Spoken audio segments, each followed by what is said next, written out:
Muito feliz poder ministrar mais uma vez aqui nessa manhã e com muito temor, de Deus para poder dividir uma palavra ao seu coração. E eu quero que você abra o seu coração. Eu creio que é uma palavra, obrigado pastor, uma palavra de ensino, uma palavra para nos instruir. E num momento muito importante, da igreja, nós estamos no mês de outubro, no dia 31 a gente celebra a Reforma Protestante, onde lá em 1517, Martinho Lutero, um monge alemão, ele, insatisfeito por ver que a Igreja Católica, ela estava quebrando princípios de Deus, vendendo indulgências, ou seja, as pessoas poderiam pagar um recurso e elas teriam o perdão de seus pecados. E Martinho Lutero, esse monge alemão, completamente insatisfeito, ele definiu 95 teses que refutavam o comportamento da igreja que se perdeu no seu caminho. E por causa desse monge alemão, houve a Reforma Protestante, aonde a igreja ela foi de uma maneira intencional forçada a entender qual era o seu propósito. E passaram-se tantos anos, e às vezes a gente vê algumas coisas em alguns lugares, e eu imagino que aqueles que amam as Escrituras, que leem a Bíblia, que se esforçam para vivê-la, acredito que tenham o sentimento de que a gente precisa voltar a viver uma reforma e ser igreja como as Escrituras Sagradas nos orientam a ser. Eu tive um momento ontem muito especial na minha vida. A minha mãe é uma assembleana, eu imagino que ela deve estar assistindo o culto. E há muitos anos atrás, há mais de 30 anos atrás, e até hoje elas fazem uma espécie de culto das rosas, onde várias irmãs de oração se encontram sempre numa casa. E lá do Itaquerão, cara, e elas têm uma rosa que tem um versículo bíblico. E quando uma irmã tira essa rosa que tem um versículo, ela vai receber o culto na casa delas. Então elas desejam muito esse culto. E esse culto foi ontem na minha mãe, acho que eu me lembro de alguns desses cultos. E é só mulher, e a gente ficava no quarto, nós somos em 4 homens e uma menina. Ficavam todos no quarto, esperando o culto acabar. E tinha mistério, profecia. É as irmãs do coque, as guerreiras de oração. E aí no final do culto, trazia os 4 meninos. A minha irmã já era pequenininha, ficava no colo da minha mãe, estava na sala. E a gente ajoelhava. E aquelas mulheres colocavam as mãos sobre nós e profetizavam muitas coisas. Aí depois de muitos anos, foi na casa da minha mãe de novo ontem. Aí a minha mãe falou assim, as irmãs gostariam que você ministrasse uma palavra para elas. Inclusive é o texto que eu vou ler para vocês aqui hoje. E aí eu falei assim, mãe, tem certeza? Que eu não costumo passar a mão na cabeça, E as irmãs, ela, não, pode ir lá ministrar. Aí fui lá e foi daquele jeito, irmãos? Porque elas dão oportunidade, Todo mundo fala, todo mundo canta. E aí eu pude ministrar. E no final, eu tive uma alegria de pedir para que elas orassem pela vida da minha filha e de mais 6 adolescentes que estavam com a gente. E liberaram palavras assim. São mulheres de oração. Minha mãe é mulher de oração. Minha mãe é crente. E passou um filme na minha cabeça ontem, sobre entender que eu sou fruto de uma mãe que orava muito. E eu dizia ontem, minha mãe merecia e merece honra, porque eu quase me perdi pelas más companhias. Mas pela graça Deus resgatou. E ontem eu pude estar lá, e ver uma outra geração que agora é da minha filha, que recebeu essa oração. Então eu creio que há uma responsabilidade nossa, de sermos igrejas como Deus quer, para os nossos filhos, ser a igreja que Deus quer. Não ser a igreja da conveniência que as pessoas querem. Então eu quero ler com você o Salmo 84. É um texto antigo, Antigo Testamento, mas ele é pano de fundo para muita coisa que eu vou dividir com vocês aqui do Novo Testamento. E eu gostaria que você abrisse muito o seu coração para você entender. É um ensino que Deus tem para a nossa vida. Amém? Amém? Amém. Diz assim: quão amáveis são os teus tabernáculos, Senhor dos exércitos. A minha alma está anelante, desfalece pelos átrios do Senhor. O meu coração e a minha carne clamam pelo Deus vivo. Até o pardal encontrou casa, a andorinha ninho para si e para a sua prole, junto dos teus altares, Senhor dos exércitos, Rei meu e Deus meu. Bem-aventurados que habitam em tua casa, louvar-te-ão continuamente. Bem-aventurado o homem cuja força está em ti, e cujo coração estão os caminhos aplanados, o qual, passando pelo vale de Baca, faz dele uma fonte. A chuva também enche os tanques. Vão indo de força em força, cada um deles em Sião aparece perante Deus. Senhor dos exércitos, escuta a minha oração, inclina os ouvidos, ó Deus de Jacó. Olha, ó Deus, escudo nosso, e contempla o rosto do teu ungido. Porque vale mais um dia nos teus átrios do que em outra parte 1000. Preferiria estar à porta da casa do meu Deus a habitar nas tendas da impiedade. Porque o Senhor Deus é um sol e escudo. O Senhor dará graça e glória, não negará bem algum aos que andam em retidão. Senhor dos exércitos, bem-aventurado o homem que em ti põe a sua confiança. Esse é o Salmo 81. Você pode aplaudir o Senhor? Esse salmo é maravilhoso. Salmo dos coatitas, dos filhos de Corá. Lá em Números capítulo 16, fala um pouco da história da tribo e dos parentes de Corá. Ele era primo de Moisés. Ele fez uma rebelião contra Moisés, falando: por que Deus fala só com você e não fala com a gente? Aí Moisés se indignou, fez uma oração a Deus e falou para ele: ó, traz o incenso, você, Datã, Abirão, seus parentes, e traz mais 250 aí que anda com você. Aí nós vamos orar a Deus, vamos ver do lado de quem Deus está. E quando Moisés e Arão orou, Deus inclinou para Moisés. Aí Moisés faz uma oração terrível. Ele fala: eu vou orar, e esses homens que são desleais não devem morrer como qualquer pessoa morre de forma natural. Que Deus faça com que a terra abra uma boca e trague eles vivos para si. Ixi, Moisés falou assim: ó, vocês saem de perto deles, hein? Que o negócio vai dar ruim. Moisés fez uma oração, a terra abriu uma cratera e engoliu os 250 homens que conspiraram contra Moisés, junto de Corá, Abirão e Datã. E eles foram tragados vivos. E ali ficou claro para todas as pessoas que Moisés tinha essa autoridade de Deus.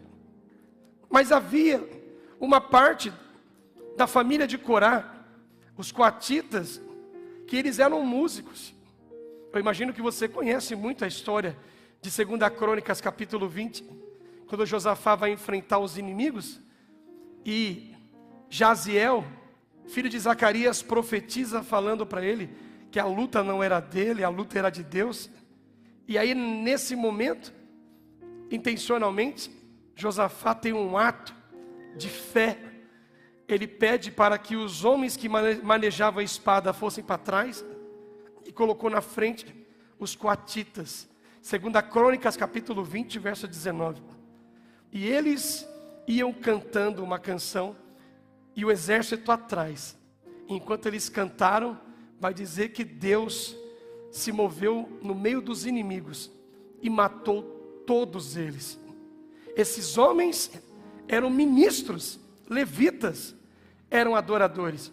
E foram eles que escreveram o Salmo de número 84, usando uma declaração que é amável os tabernáculos do Senhor.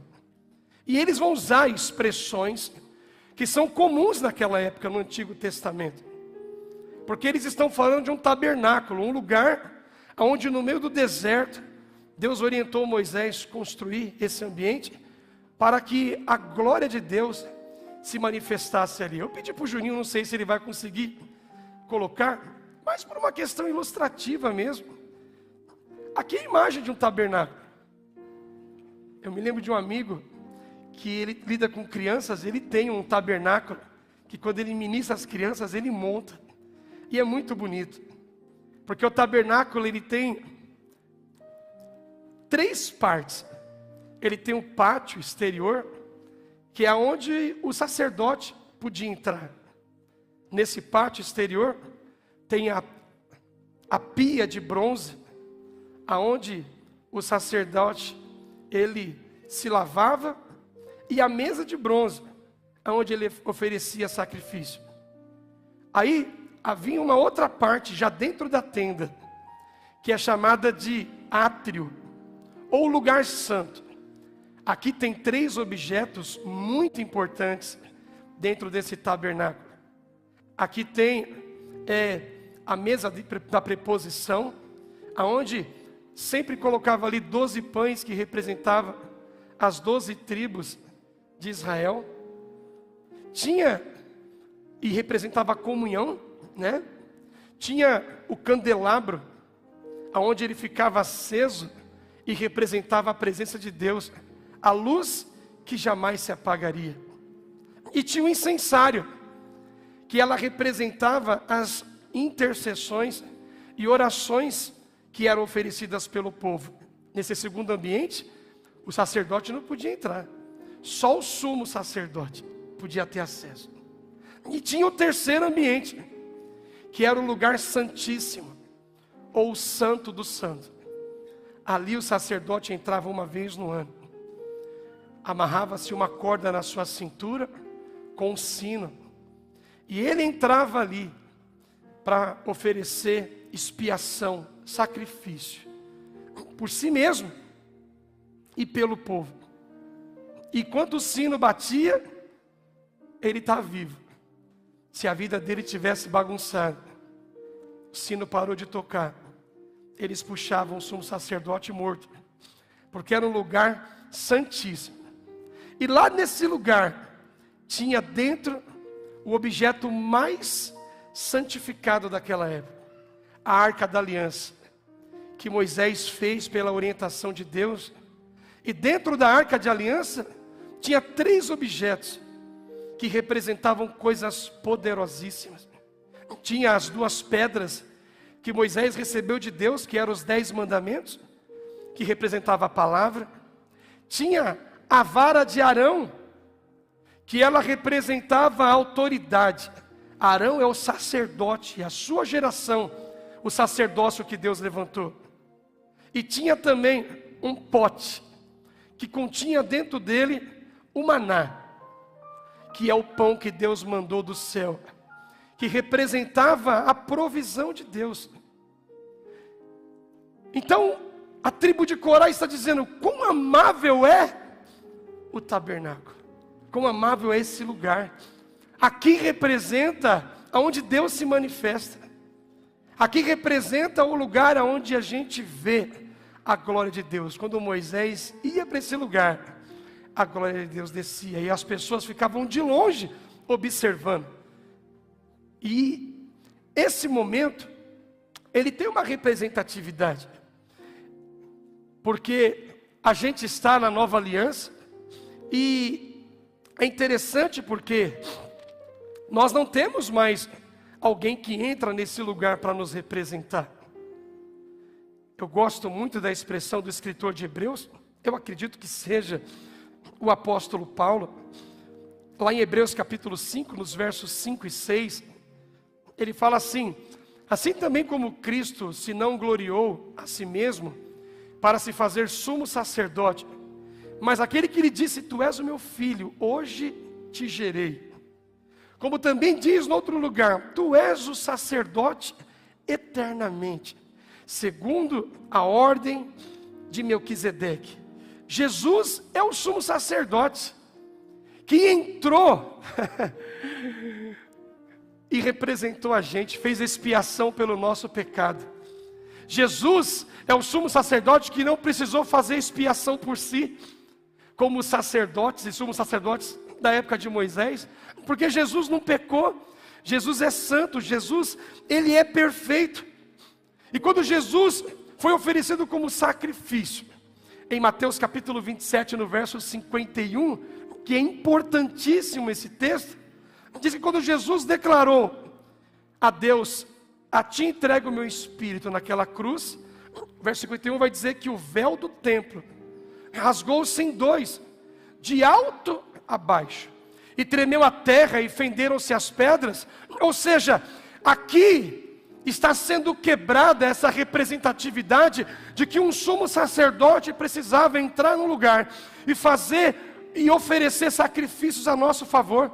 Jesus é o sacrifício vivo, e por causa do sacrifício de Jesus, o véu do templo foi rasgado, e todos nós que aqui estamos, agora temos livre acesso a Deus. Eu não preciso que alguém ore a Deus pedindo perdão pelos meus pecados. Agora eu tenho acesso a Deus para pedir perdão a Deus se falhei, se errei, se me equivoquei. Eu não preciso pagar para que o meu pecado seja perdoado. Jesus pagou a conta caríssima. A conta, como diz Pedro, ela não foi paga por pedras preciosas, não, foi paga pelo precioso sangue de Jesus Cristo. E agora Deus não habita naquele tabernáculo que a gente viu a imagem ali, não é isso não. Em João capítulo 14, a partir do verso de número 16, ele vai dizer que agora nós somos a habitação de Deus. Repete comigo: eu sou a habitação de Deus.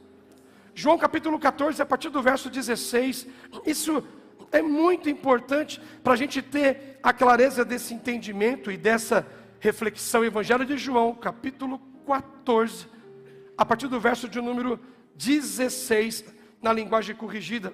Jesus falou assim: eu rogarei ao Pai, e Ele vos dará outro Consolador para que fique convosco para sempre. Verso 17, nós vamos ler na sequência. O Espírito da verdade que o mundo não pode receber, porque o mundo não vê, não conhece, mas vós o conheceis. Ele está usando a expressão no futuro, que o Espírito Santo ainda iria vir, porque habita convosco e estará em vós. Não vos deixarei órfãos, voltarei para vós. Ainda um pouco e o mundo não me verá mais, mas vós me vereis, porque eu vivo e vós vivereis. Naquele dia conhecereis que estou em meu Pai, e vós em mim, e eu em vós. Aquele que tem os meus mandamentos e os guarda, esse é o que me ama. E aquele que me ama será amado do meu Pai, e eu o amarei, e me manifestarei a ele. Disse-lhe Judas, não Iscariotes: Senhor, de onde vem quem te há de manifestar a nós, e não o mundo? Jesus respondeu e disse-lhe: se alguém me ama, guardará minha palavra, e meu Pai o amará, e viremos para ele, e faremos nele. Eu não habito mais numa tenda feita por mãos humanas, eu habito dentro de você. Não precisa alguém me representar mais, eu estou aí dentro. Aonde você estiver, eu estarei. Quando ele usa a expressão em Mateus capítulo de número 28, verso 20, eis que estarei com vocês todos os dias, até a consumação do século. Ele está em nós. Então quando o salmista usa a expressão, eu amo o tabernáculo, ele está dizendo, eu amo estar aonde está a sua presença. Cara, um crente de verdade, ele ama Deus. Ele entende que Deus é a coisa mais importante para ele. Quão amável é o seu tabernáculo. Poderia até soar como uma coisa arrogante, quão amável é saber que o Senhor está dentro de mim, através do teu Espírito.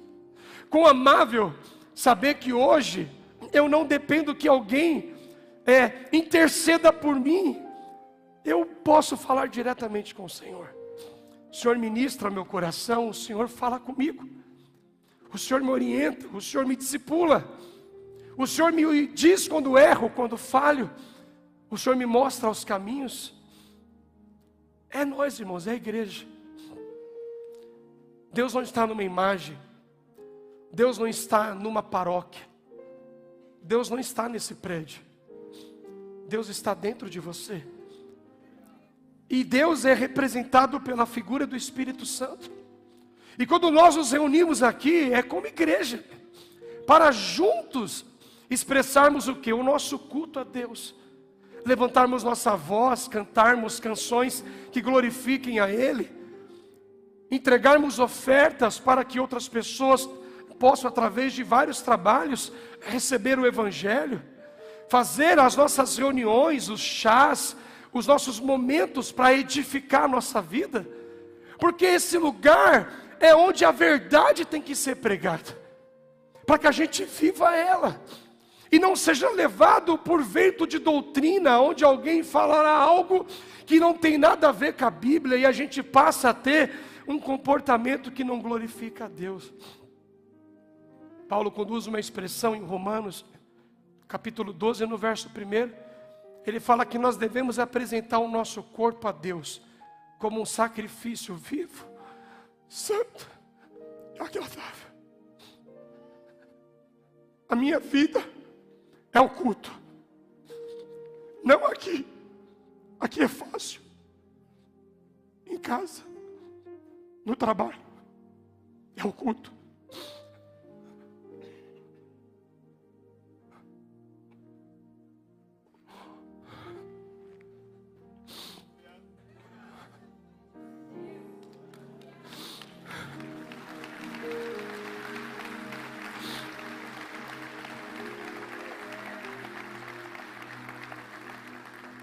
As pessoas vão olhar para nós e vão falar: nossa, quanta mudança.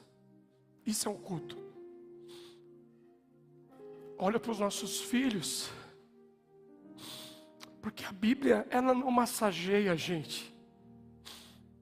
Quando a gente lê as cartas de Paulo a Timóteo, vai trazer que o padrão do servo é os filhos. Cuida bem dos filhos, governa a casa, serve. Filho mal educado, a régua é muito alta. Muito alta. E essa é a ideia que o salmista está trazendo de reflexão. Que ele ama o lugar que Deus está.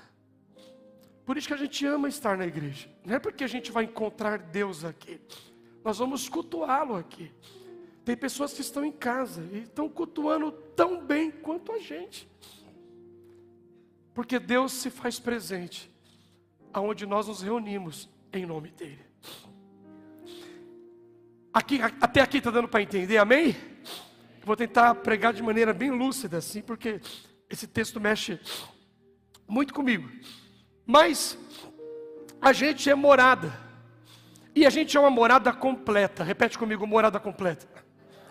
A gente não é aquele que Deus tem acesso a só um cômodo da nossa casa. Tem acesso a todos os cômodos. Tudo pertence a Ele. Se voltar no Salmo 84, lá no verso de número 2, a ideia de que Deus é o dono mesmo de tudo, de todos os ambientes dessa casa. E aqui usa essa expressão: a minha alma está anelante. Dependendo da versão vai dizer: a minha alma desfalece, ou a minha alma está ansiosa pelos átrios, e o meu coração e a minha carne clamam a Deus. Ele está falando de um ser humano que representa essa tricotomia, O corpo, a alma e o espírito do homem anela, deseja a Deus. É como dizendo, as suas emoções amam a Deus, o seu coração ama a Deus, a sua carne ama a Deus. A ideia aqui da tribo de Corá é dizendo que a gente não ama a Deus só em uma área da nossa vida, só numa parte. Não, a minha mentalidade, as minhas emoções desejam amar a Deus, porque elas foram transformadas pela renovação que Deus gerou. O meu coração, que é o que representa o fôlego da minha vida, né? O fundamento da minha vida como ser humano, como Salomão declara em Provérbios 4:23, sobre tudo que você deve guardar, guarda o coração, dele procede as fontes da vida. O coração anela, ama Deus. E o meu corpo mortal, que tem tantas inclinações para fazer às vezes coisas que são desagradáveis, o meu corpo também ama Deus. Por isso que estamos aqui como um sacrifício completamente vivo. Estamos vivos, tendo desejos, tendo inclinações que não agradam a Deus, mas a gente mortifica a vontade ruim, a gente não quer fazer as coisas ruins por amor a Deus. Essa é a ideia do verso de número 2. Esses homens estão declarando: olha, a gente ama a nossa vida inteira, o nosso corpo, o nosso ser, aquilo que nós suspiramos, desejam por Deus. Agora, é fácil a gente se entregar a Deus de forma completa? Não é fácil. Em Gálatas, no capítulo 5, no verso de número 17, o apóstolo Paulo, nessa carta circular, ele fala que dentro de nós é uma luta, aonde o Espírito combate a carne combate o Espírito, e eles se opõem um ao outro. Dentro de nós há uma luta, continuamente. Quantos não lutaram de repente para estar aqui hoje? Vou ou não vou? Está frio, está chovendo, vou ou não vou? É uma luta, porque a nossa cama, ela vai receber e vai dar orientação para o corpo. Está quentinho aqui, fica aqui. Não é assim? Mas o coração, às vezes o entendimento fala, você precisa da palavra, você precisa ouvir a palavra. E quantas incertezas. Isso se aplica também para escolhas erradas, para decisões equivocadas que a gente às vezes toma. Ninguém acorda cedo, alguém crente, eu vou sair para pecar. Não, o pecado na vida do crente é um acidente. O crente que nasceu de novo, o crente que nasceu da água e do Espírito, ele vai sempre tentar acertar. E se ele errar, porque nós somos falhos, errou desejando fazer o que é certo. Paulo, na carta que mais combate o pecado, Romanos capítulo 7, eu acho que é a partir do verso de número 18, isso, Romanos capítulo 7, a partir do verso 18, olha, esse homem escreveu um terço do Novo Testamento, irmãos. Esse cara usa essa expressão, porque eu sei que em mim. Ô Juninho, pode colocar esse texto na NVI? Só ele depois? Volte se der, isso. Sei que nada de bom habita em mim, isto é, em minha carne, porque tenho o desejo de fazer o que é bom, mas não consigo realizá-lo. Pois o que faço não é o bem que desejo, mas o mal que não quero fazer, esse eu continuo fazendo. Ora, se faço o que não quero, já não sou eu que o faço, mas o pecado que habita em mim. Assim, encontro esta lei que atua em mim, quando quero fazer o bem, o mal está junto de mim. No íntimo do meu ser tenho prazer na lei de Deus, mas vejo outra lei atuando nos membros do meu corpo, guerreando contra a lei da minha mente, tornando-me prisioneiro da lei do pecado que atua em meus membros. Miserável homem que eu sou, quem me libertará do corpo sujeito a esta morte? Graças a Deus por Jesus Cristo nosso Senhor, de modo que com a mente eu próprio sou escravo da lei de Deus, mas com a carne da lei do pecado. Paulo está dizendo, eu sei o que Deus quer, eu sei o que Deus tem para a minha vida, eu sei o que a palavra me ensina. Como você sabe que eu estou pregando aqui, que não é uma palavra da conveniência, é a palavra da conversão. Não é a palavra para me fazer ficar feliz, É a palavra para me confrontar, para me melhorar. Paulo falou, a minha mente sabe que a lei de Deus é boa, mas o meu corpo está preso na lei do pecado. É a luta que nós temos. O nosso corpo tem desejos e inclinações, mas a nossa mente, agora transformada pela renovação do Espírito, ela vai nos levar a fazer aquilo que é certo. E o coração obediente vai desejar fazer o que é correto. Imagina que um tabernáculo, ele tem um lugar de acesso. E Jesus usou uma declaração que esse lugar de acesso, ele não é simples. Vivenciar essa intimidade, vivenciar essa espiritualidade, não é fácil, irmão. Se fosse fácil, todo mundo seria crente. Se fosse fácil, todo mundo realmente conseguiria ter uma vida devota a Deus. Não é fácil, é uma vida de renúncia. Você tem que abrir mão de muita coisa. Principalmente quando você, se de repente foi igual a mim, não nasceu num lar cristão. Então você provou muita coisa errada no mundo. E aí o Espírito Santo precisa desconstruir muitas coisas em nós, para nos gerar de novo. Diferentemente de quando a gente consegue, pela graça, criar os nossos filhos no caminho certo. Provérbios capítulo 22, verso 6, ensina a criança o caminho que ela deve andar, porque mesmo depois de grande, ela não vai se desviar do caminho. Que bom não deixar os nossos filhos conhecer a prostituição, conhecer os vícios, conhecer a mentira, conhecer o engano. Olha, quando a gente consegue ter esse sucesso, a gente conseguiu ser bem-aventurado com a nossa casa. E a melhor maneira de ensinar aos nossos filhos, não é ocultando a eles aquilo que nós já fizemos, mas muitas vezes é pelo exemplo, eles saberem que nós fizemos o que era errado e pagamos um preço duro, mas pela graça de Jesus Cristo Senhor, Ele nos alcançou, nos redimiu dos nossos pecados, nos lavou, nos purificou e fez nele nova criatura. E agora, nova criatura, eu posso, você pode pregar o Evangelho para os nossos filhos, não através da letra, porque a letra mata, mas o Espírito vivifica. A melhor pregação para os nossos filhos não é aquilo que a gente fala, é aquilo que a gente vive, não é aquilo que a gente declara, é aquilo que a gente carrega, não é aquilo que a gente mensura, mas é aquilo que a gente dimensiona. O Espírito Santo agora dentro de nós, gerando em nós uma nova criação, nós podemos ser uma referência para os nossos filhos, para a nossa esposa, para o seu marido, para a comunidade que você está, para a família que você frequenta. Porque é que 12 homens lá atrás contagiaram o mundo? Porque eles estavam cheios de Deus, eles vivenciaram esse tabernáculo e não abriram mão da sua fé. Qual foi o final deles? Morte trágica, crucificados de cabeça para baixo, mortos a machadadas, esfaqueados, degolados, apedrejados. Mas esses homens não negaram a fé que tinham e eles ganharam o mundo da época. Hoje nós temos tudo, a infraestrutura, a palavra, recurso financeiro, recurso material, recurso tecnológico, mas o que falta para nós é ser o tabernáculo que Deus nos chamou para ser. Tudo que nós precisamos não está do lado de fora, tudo que você precisa está do lado de dentro, e chama Espírito Santo, aquele que vai te empoderar a ser uma nova criatura e a mudar os ambientes que nós estamos. É esse tabernáculo que Deus fez de nós, esse tabernáculo poderoso. Pastor, mas agora o senhor complicou, porque ser e vivenciar isso é difícil. É difícil.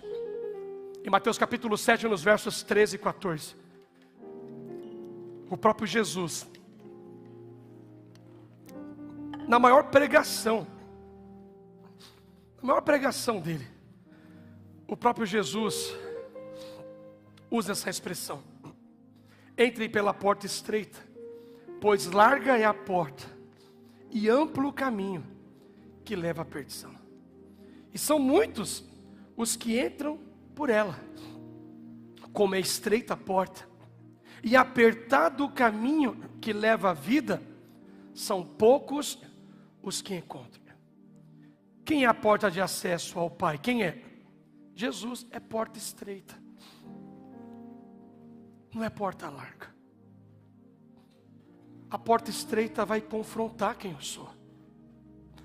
A porta estreita vai desejar que o meu pecado seja confrontado, não para me envergonhar, para me expor, mas para me tratar. A porta estreita vai mostrar diante de mim as minhas falhas. Porque o Evangelho é isso, ele é esse confronto dentro de nós. É esse desejo de sair no final do culto, daqui 40 minutos, melhor do que eu cheguei. Sair daqui repensando o que fiz, procurando quem eu errei e pedir perdão. Ele fala que a gente deve desejar a porta estreita. Não é a porta da conveniência, é a porta da conversão. Não é a porta da satisfação, é a porta do arrependimento. Não é a porta da vida, é a porta da morte.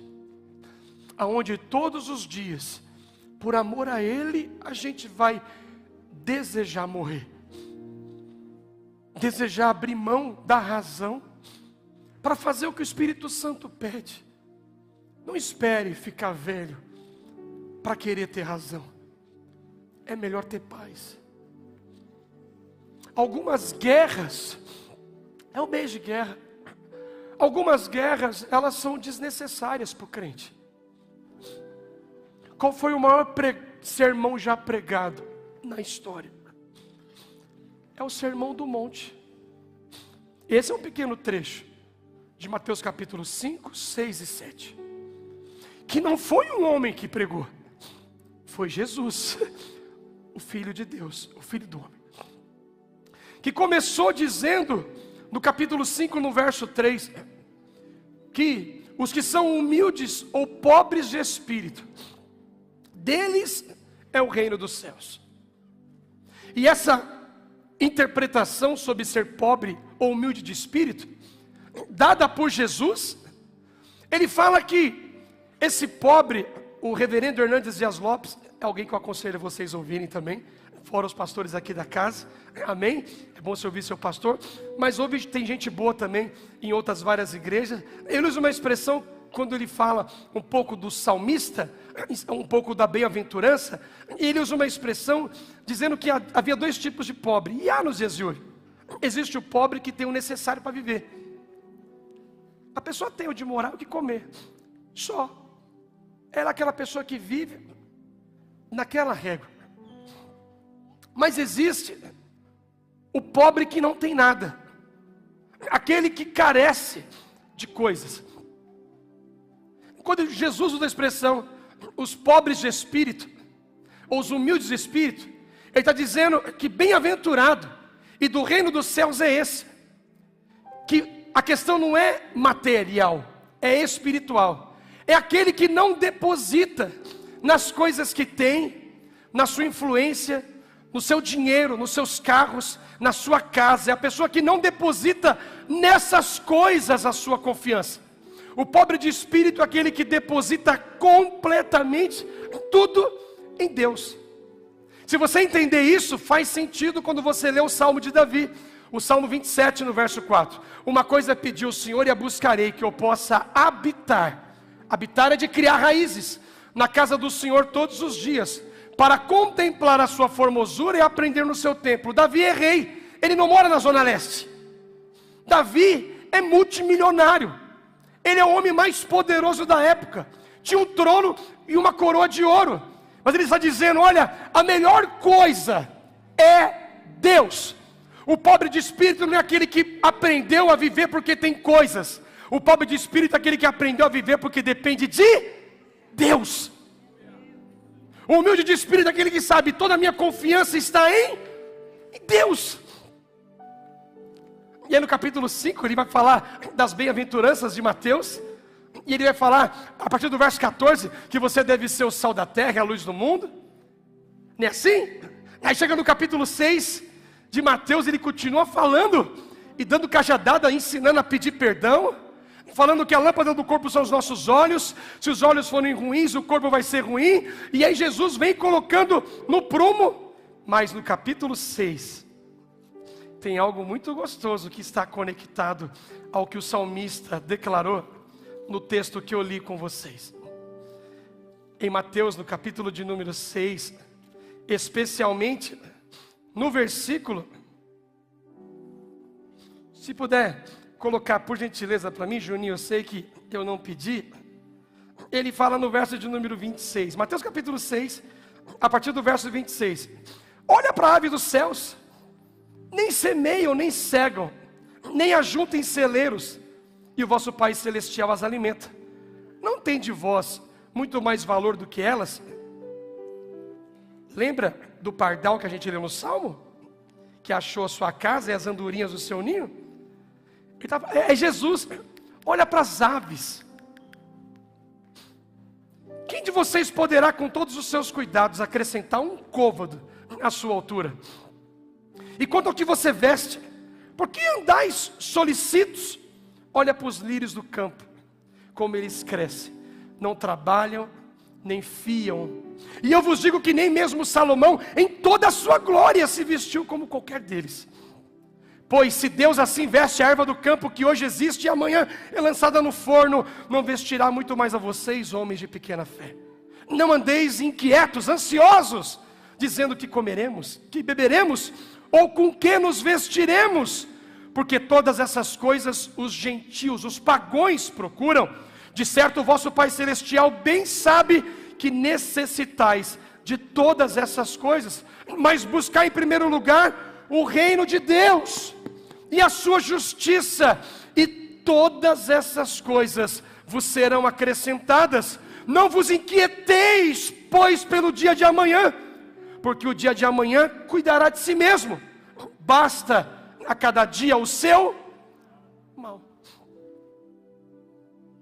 Ele está dizendo, olha para os pássaros, volta lá para o Salmo 84, verso 3. Os pássaros encontraram os seus ninhos, as andorinhas encontraram também. Você está procurando aonde? A morada é você. A inquietude do ser humano é procurar em coisas, em lugares, em relacionamentos, aquilo que nunca vai encontrar. Os pássaros encontraram o seu lugar de descanso, é o seu ninho. As andorinhas, eu uso essa expressão porque elas andam em bando, e elas cruzam continentes, mas encontram uma morada. E nós somos a morada do Altíssimo. Eu não procurei fora, Ele me achou. É João 16,15, não foi vocês que me procuraram, eu achei vocês. A morada do crente é Jesus. Jesus está em nós e habita em nós, irmãos. Essa é a nossa realidade. Então o salmista, ele usa esse pano de fundo para dizer que os pássaros encontraram e descobriram o lugar de descanso. O lugar de descanso do crente não é a conta bancária recheada. O lugar de descanso do crente não é um casamento ajustado. Um lugar de confiança do crente não são os filhos educados e obedientes. Um lugar de confiança do crente não é uma igreja que tem um culto excelente, embora é isso que nós queremos fazer. O lugar de confiança do crente é saber que a esperança dele está em Jesus Cristo. A sua fé está no seu autor e consumador da sua vida, que é o Senhor. Olha, a Bíblia vai dizer para a gente que virão as lutas, virão as aflições, mas aonde é que está a nossa expectativa? Está em Jesus Cristo. Pode mudar o presidente, pode mudar o governador, pode mudar o prefeito, pode mudar os pastores, pode mudar às vezes o marido, a esposa, pode mudar filho, pode mudar a casa, pode mudar o que for. Você nunca encontrará paz se não foi apenas de uma pessoa, Jesus Cristo, o Senhor da igreja. Nele há paz. Nele há a paz verdadeira. E esse é o evangelho que vai dizer para você: para de bater cabeça, para de achar que a conveniência vai dar a você aquilo que só o Espírito Santo pode dar. Para de procurar em coisas, se você sabe que só Deus poderá suprir a sua necessidade, a sua alma. Aí no verso 20, no verso de número 4, agora eu vou seguir no Salmo, porque agora ele vai falar de coisas que quando você entendeu quem você é, aí isso é verdade para a gente. Bem-aventurados que habitam em tua casa, louvar-te-ão continuar. O que é louvar? Não é cantar. Louvar é expressar gratidão. Louvar é você mencionar a grandeza, a magnitude, a benevolência dele por aquilo que você é. e não por aquilo que você tem. O crente dá uma topada com o pé e dá aleluia. Semana passada eu fui fechar a porta do carro, irmão, e fechei com o dedo. Aí um irmão falou para mim assim: pastor, você chorou? Eu falei: entrei no carro, irmão, chupei o dedo e chorei. Porque doeu, meu dedo está roxo, sangrou tanto. Mas em outros tempos eu falaria um palavrão. Eu iria amaldiçoar o carro. O nó cego foi eu, não foi o carro. Mas eu chupei o dedo, que nem uma criança. Aleluia. Oh glória. Eita, louvado seja o Senhor Jesus. E aí, ser crente não é fácil não, irmãos. É uma luta. Aí no verso de número 5, ele vai continuar dizendo: bem-aventurado o homem cuja força está em ti. Esse ti é Deus, em cujo coração estão os caminhos aplanados. Onde é que está a nossa força? No Senhor. Paulo usa uma expressão dizendo: olha, quando eu sou fraco, o Senhor me faz forte. O seu poder se aperfeiçoa na minha fraqueza. Onde é que está a força do crente? Está em Deus. Quantas pessoas que são completamente saudáveis ficam doentes da noite para o dia? Onde é que está a disposição do crente? Naquele que cuida dele, naquele que o sustenta, em cujo coração os caminhos estão aplanados. Sabe o que é isso? É um coração que não tem desequilíbrio. Eu amo Deus hoje, amanhã eu amo mais a minha mulher. Eu amo Deus agora cedo, mas quando for 4 da tarde, eu vou amar o Corinthians. O pastor Moisés não está aqui, aí eu posso soltar essa. Não se manifestem, por favor. Mas você entende? O coração tem equilíbrio. Um coração aplanado é aquele coração que está equilibrado pela palavra, não por perspectivas humanas. Você vai sofrer decepções aqui. Tem gente que não gosta de mim, não gosta de você. É normal. Desconfia se todo mundo gosta de você. Já coloca a barba de molho. Quer dizer, outra coisa de molho, barba não é todo mundo que tem, né? Então, cujo coração está aplanado. Verso 6, vai dizer: o qual passando pelo vale de Baca, faz dele uma fonte. A chuva também enche os tanques. Esse vale de Baca, os peregrinos, eles passavam em regiões desertas, para poder chegar em Jerusalém, onde estava o tabernáculo. Está dizendo aqui: o qual passando pelo vale de Baca, uma fonte. Ou seja, olha, para chegar no tabernáculo, é choro, é deserto, sabe, mas faz uma fonte, porque quando você chega aqui, você descobre que valeu a pena. Quantas vezes você veio para a igreja arrastado, você não queria vir, só Deus sabe como é que você veio, e quando você chegou aqui, foi a palavra da sua vida. Você fala: graças a Deus eu consegui vir. Sabe, não existe busca sem sacrifício. Não existe estar com Deus se não tiver renúncia. Mas ele fala que quando a gente passa por esse vale, a gente faz dele uma fonte. A minha luta glorifica a Deus. A minha dificuldade bendiz o nome do Senhor. Os meus desafios por ser crente faz com que o nome dele seja mais exaltado. Mentira! Se você achar que alguém pregou e falou que a partir de agora você não terá problemas, mentira! Se alguém falar para você que a partir de agora você não vai pecar, mentira! Se alguém falar para você que a partir de agora você pode fazer o que você quer, porque nós não estamos no tempo da lei, estamos no tempo da graça, mentira! É a graça que nos faz amar a lei e se submeter a ela. É a graça que nos leva ao conhecimento da verdade, pela ação do Espírito Santo. O crente tem deserto, ele passa pelo vale da Baca, é um lugar de lágrimas, é um lugar árido, mas o crente encontra em Deus repouso. O crente, infelizmente, às vezes se divorcia. O crente, infelizmente, às vezes tem um filho nas drogas. O crente, infelizmente, às vezes perde um ente querido. Pastor, não é amado de Jesus? É, Por que acontece isso? Eu não sei, mas acontece. Você é crente, eu sou crente, e passaremos por aflições. Mas Paulo declarou em Romanos capítulo 8, verso 18: as aflições desse tempo presente não poderão ser comparadas com a glória que em nós há de ser revelada. Luta aqui, glória amanhã. Cruz hoje, amanhã glória. Não tem como viver glória sem viver a cruz. O crente tem que amar a cruz. É o Evangelho. Esse é o Evangelho. No verso de número 7 ele vai dizer: no dia da minha angústia clamarei a ti, porquanto me responde. O crente angustiado ora, porque ele sabe: clama a mim, responder-te-ei, anunciar-te-ei coisas grandes e firmes que não sabes. O crente para de ser 6 horas por mim. Não, eu vou orar. Eu vou falar com Deus das minhas angústias. Angústias tem a ver com questões da nossa alma, questões das nossas emoções. Crente fica angustiado. Ou o verso de número 8. Vamos lá, Juninho, para a gente já ir para os finalmente.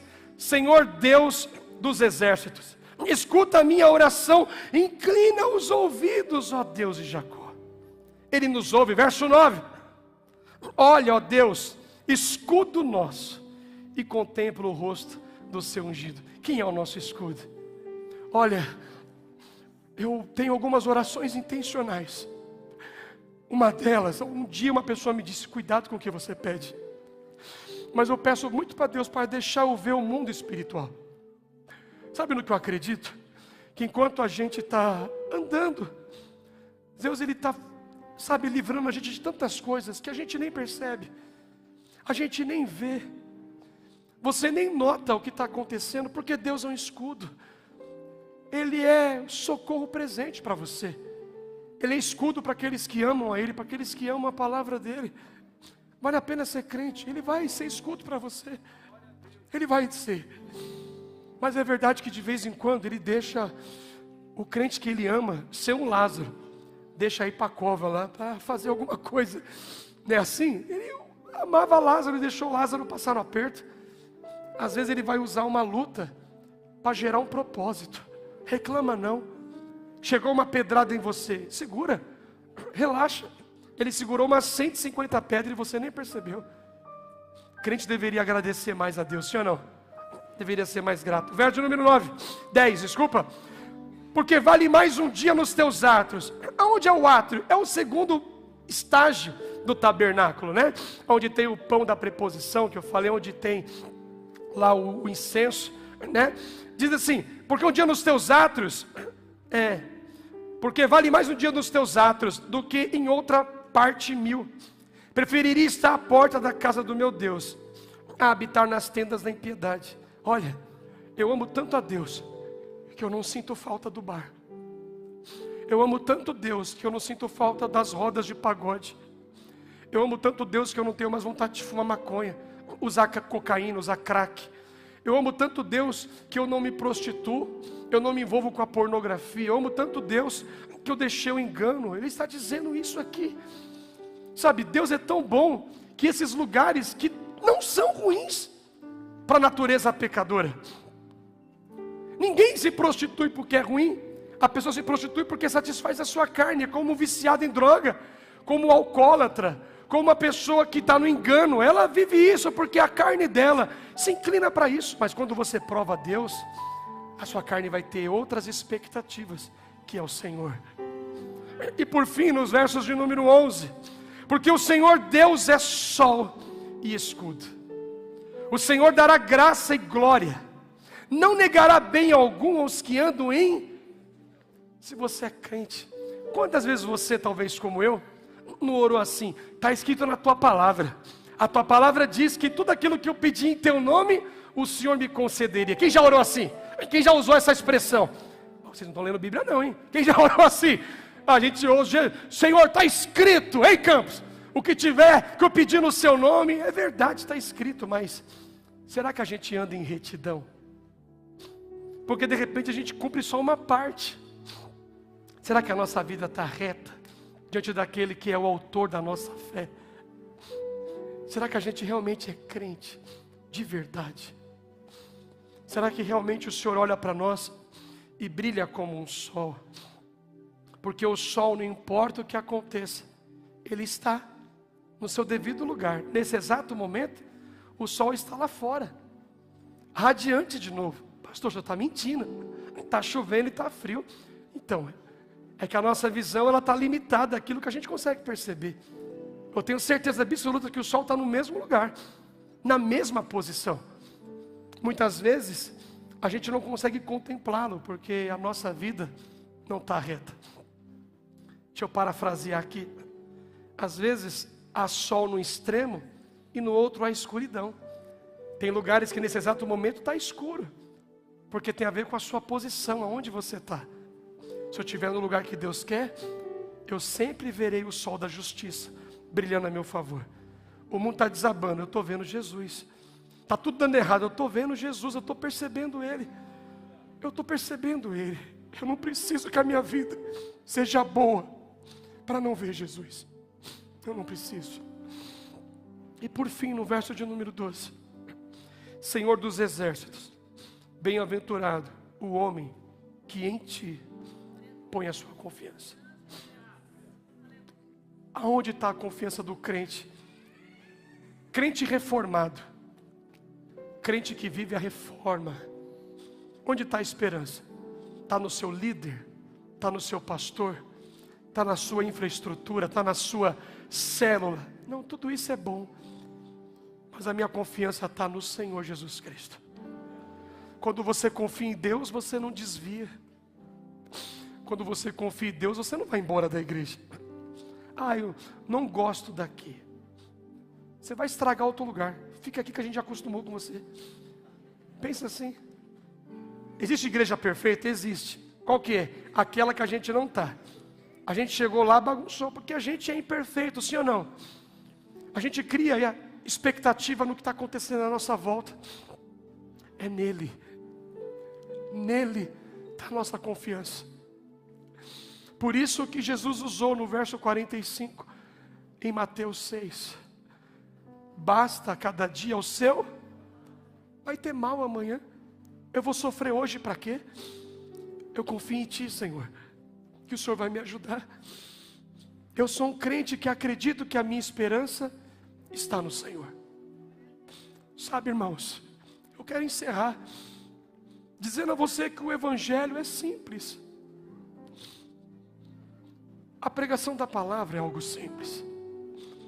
E é esse evangelho que Jesus tem para nós.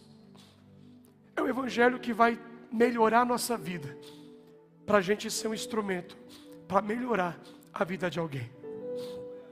Os nossos filhos poderão sofrer menos se a gente assumir o nosso papel. A geração futura, ela corre um sério risco, porque nos dias de hoje já se distorceu muita coisa. Vemos e percebemos coisas erradas e não fazemos nada. Não podemos fazer isso. O seu rebanho é a sua casa. Aqui é um rebanho do corpo completo. Tem uma parte do meu rebanho ali me ouvindo, é minha filha. É eu que vou ter que ensiná-la o caminho de Deus. O Senhor trouxe você aqui porque Ele quer te ensinar, te melhorar. Quem prega é o pior. Preciso mudar muito, muito. E eu quero mudar. Quero mudar. Quero ser melhor. Quero ser um marido melhor. Eu quero ser um filho melhor para minha mãe, que já está velhinha. Quero ser um pai melhor para as minhas filhas. Quero ser um crente melhor para essa igreja. Não vou mudar se não for através da palavra. Você pode fazer terapia, procurar um psiquiatra, um psicólogo. Confio em tudo isso e oriento. Se é necessário, vá.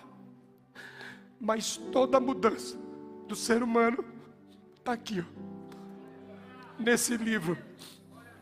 Que a gente não carrega mais. Começando por mim, o Senhor me despertou. Você não anda com a sua Bíblia, porque eu ando com o celular e só trago a Bíblia quando prego. Deus falou, anda com a sua Bíblia. Seu celular é uma distração. Você está lendo um versículo, aparece uma mensagem, você quer saber o que falaram com você? Crente, eu acho que o pastor Moisés me autoriza a falar isso. Crente, anda com a sua Bíblia. Anda com ela. Anda com ela. Algum dia a internet vai faltar. O Android não vai funcionar. A Apple pode travar. Mas a Bíblia está aqui. A verdade está aqui. Esse é o antídoto para a nossa alma. Esse é o remédio para o corpo que perece. Essa é a resposta para a alma aflita e para o coração abatido. Ah, pastor, a sua palavra não é aquela palavra. É a palavra da conversão, não é da conveniência. É a Bíblia. Eu quero orar junto com você. Fica de pé para a gente poder orar.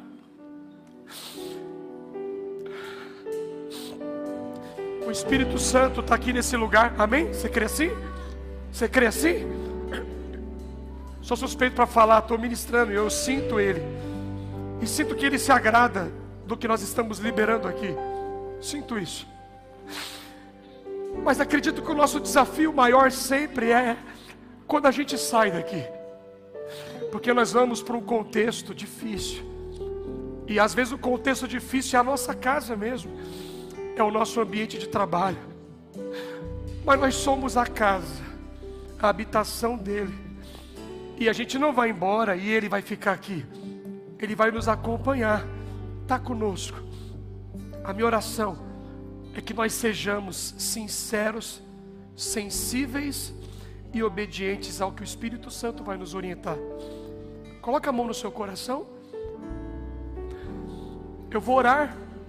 Eu gostaria que você concordasse com a minha oração. Senhor, é a tua palavra que foi pregada. E eu acredito muito que o teu Espírito está gerando dentro de nós alguns desconfortos, porque essa é a tua vontade para todos nós. Gerar desconforto para nos colocar no lugar certo, na medida e na posição certa. Eu peço a ti, Espírito Santo, que o Senhor abençoe a igreja de Itaquera, Itaquera Church, as famílias que aqui estão, as pessoas que vão ouvir essa palavra, as pessoas que serão ministradas por esse evangelho. Pai, ajuda-nos a sermos os crentes fiéis, a ter um coração aplainado, um coração que não é soberbo. Não, nós queremos ter o espírito humilde, Senhor, sermos pobres de espírito, para que a nossa confiança esteja apenas no Senhor. Que a tua palavra ela possa ser lida por todas as pessoas que estão com a mão no coração e orando por mim, e que haja do Espírito Santo a revelação da palavra, porque não é fácil entendê-la. É um livro revelado, mas nós somos Espírito, e o Espírito de Deus testifica com o nosso Espírito. Revela-nos as verdades escondidas na tua palavra. Cura o nosso coração, perdoa os nossos pecados, coloca de pé o abatido, ajuda-nos a alinhar nossa casa, alinhar os nossos filhos, alinhar o nosso relacionamento, o nosso casamento. Pai querido, eu oro a ti para que nós sejamos crentes que nasceram da água e do Espírito. Nós queremos vivenciar essa reforma, sendo descontentes com o evangelho da conveniência. Nós queremos viver o evangelho que confronta o nosso espírito. Receba aí do céu a nossa devoção, a nossa submissão, e que o Espírito Santo passe a guiar a nossa vida, em nome do Pai, do Filho e do Santo Espírito, para a glória de Deus. Amém? Você pode aplaudir o Senhor? Vamos ministrar uma adoração em nome de Jesus.